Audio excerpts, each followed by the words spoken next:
Good morning, Willard Wildcats. Happy Tuesday, September 1st. We have some birthdays to celebrate today.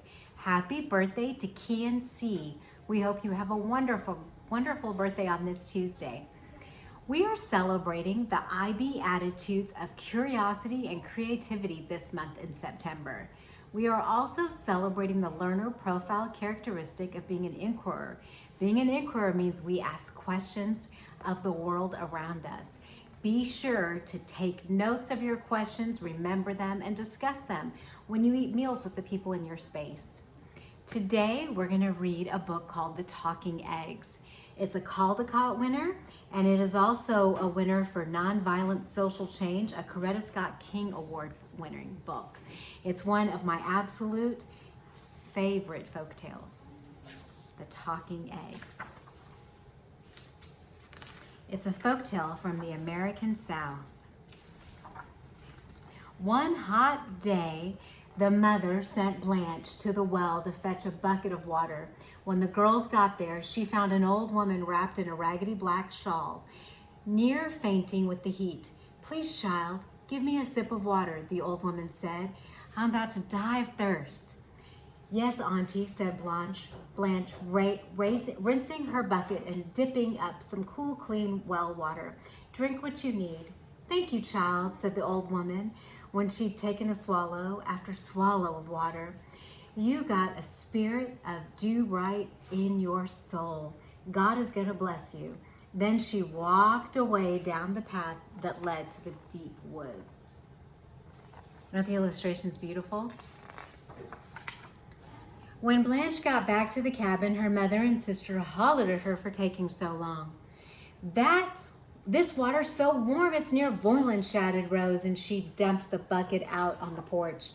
"Here, your poor sister's near dying for a drop of cool water," her mother screamed, "and you can't even bring her that little thing." Then the two of them scolded and hit Blanche until the frightened girl ran away into the woods. She began to cry since she didn't have anywhere to go. She was scared to go home. Is that a nice way to treat someone? Absolutely not. It's not very caring either. Suddenly, round a bend in the path came the old woman in the raggedy black shawl. When she saw Blanche, she asked kindly, "What's made you cry so, you poor child?" "Mama and Sister Rose lit into me for something that wasn't my fault," said Blanche, rubbing tears off her cheeks. "Now I'm afraid to go home." "Hush, child, stop your crying. You come on over here with me. I'll give you supper and a clean bed. But you gotta promise me you won't laugh at anything you see." Blanche gave her word of honor that she wouldn't laugh. Then the old woman took her by the hand and led her deep into the backwoods. As they walked along the narrow path, bramble bushes and tree branches opened wide in front of them and closed up behind them. Soon they came to the old woman's tumble-down shack. A cow with two heads and horns like corkscrews peered over a fence at Blanche and brayed like a mule. She reckoned it was a pretty strange sight, but she didn't say anything, not wanting to hurt the old woman's feelings. Next she saw that the yard in front of the cabin was filled with chickens of every color. Some were hopping about on one leg, some were running around on three or four or even more. These chickens didn't cluck, but whistled like mockingbirds. But strange as all this was, Blanche stuck by her promise not to laugh.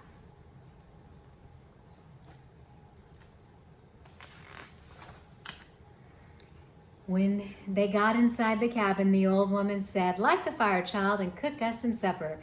So Blanche fetched kindling from the woodpile outside the back door. The old woman sat down near the fireplace and took off her head. She set it on her knees like a pumpkin. First she combed out the gray hair, then she plaited it into two long braids. Blanche got pretty scared at this, but the woman had been nothing but kind to her, so she just went on lighting the fire. After a bit, the old woman put her head back on her shoulders and looked herself in a sliver of mirror nailed to the cabin wall. She said, nodding. "That's better." Then she gave Blanche an old beef bone and said, Put this in the pot for supper. Now Blanche was near starving, and the bone looked like a pretty sad meal for the two of them. But she did what the old woman said. Shall I boil it for soup, Auntie? She asked. Look at the pot, child, the old woman said, laughing. The pot was filled with thick stew bubbling away. Next, the woman gave Blanche only 1 grain of rice and told her to grind it in the stone mortar. Blanche began to pound the grain with the heavy stone pestle. In a moment, the mortar was overflowing with rice. When they had finished supper, the old woman said, It's a fine, moonshiny night, child. Come with me. They sat themselves down on the back porch steps. After a time, dozens of rabbits came out of the underbrush and formed a circle in the yard. The men rabbits all had frock tailcoats, and lady rabbits had little train dresses. They danced, standing on their hind feet, hopping about. One big rabbit played a banjo, and the old woman hummed along with it. Blanche kept time by clapping along. The rabbits did a square dance, a Virginia reel, and even a cakewalk. The girl felt so happy she never wanted to leave. She sat and clapped until she fell asleep, and the old woman carried her inside and put her to bed. It's quite the party, isn't it? Are you curious about it? Are you curious about how this is happening? Do you have a lot of questions, like inquirers do? When Blanche got up the next morning, the old woman told her, Go milk my cow. The girl did what she was told, and the 2-headed cow with the curly horns gave her a bucket of the sweetest milk she had ever tasted. They had it with their morning coffee. You got to go home now, child, the old woman said to Blanche, who was washing the breakfast dishes. But I tell you, things will get better from here on out. And since you are such a good girl, I got a present for you. Go out to the chicken house. Any eggs that say, take me, you go ahead and take. But if you hear them say, don't take me, then leave them be. When you get near home, throw those eggs one after another over your left shoulder so they break in the road behind you. Then you'll get a surprise. Are you curious about how this is going to work? Do you have questions? I do too. Go ahead and just whisper a question into your hand. Good. Let's see if we answer it. When Blanche got to the little chicken house, she found all the nests filled with eggs. Half were gold or silver, covered with jewels. Half looked no different from the eggs she got from her chickens back home. All the plain eggs told her, take me, and all the fancy ones cried, don't take me. She wished she could take just one gold or silver or jeweled one. Do you think she's gonna follow the rules? She seems very principled to me. I think she will follow the rules. But she did what the old woman told her, and she only scooped up the plain ones. She and the old woman waved goodbye to each other, and then Blanche went on her way. Partway home, she began to toss the eggs one at a time over her left shoulder. All sorts of wonderful things spilled out of those eggs. Now diamonds and rubies, now gold and silver coins, now pretty silk dresses and dainty satin shoes. There was even a handsome carriage that grew in a wink from the size of a matchbox, and a fine brown and white pony that sprouted from the size of a cricket to draw it. Blanche loaded all those lovely things in the carriage and rode the rest of the way home like a grand lady. When she got back to the cabin, her mother and sister just gawked at her new finery. Where did you get all of these things? Her mother asked, making Rose help Blanche carry the treasures inside. That evening, the mother cooked dinner for the first time since Blanche was old enough to hold a skillet, all the time telling Blanche what a sweet daughter she was. Her mama got the girl to tell about the old woman and the cabin in the woods and the talking eggs. When Blanche was asleep, the mother grabbed Rose and told her, you got to go into the woods tomorrow morning and find that old auntie. And then you'll get some of those talking eggs for yourself so we can have fine dresses and jewels like your sister. When you get back, I'll chase Blanche off and keep her things myself. Then we'll go to the city and be fine ladies like we were meant to be. Can't we just run off tonight so I don't have to go poking through the woods looking for some crazy old auntie? Rose whined. There's not enough, near enough for the two of us, her mother said, getting angry. You do as I say and don't be contrary. What does contrary mean? Like, don't argue. So the next morning, Rose set out, dragged foot into the woods, and she dawdled most. But soon she met the old woman in her raggedy black shawl. My sweet little sister Blanche told me you got a real pretty house and all, said Rose.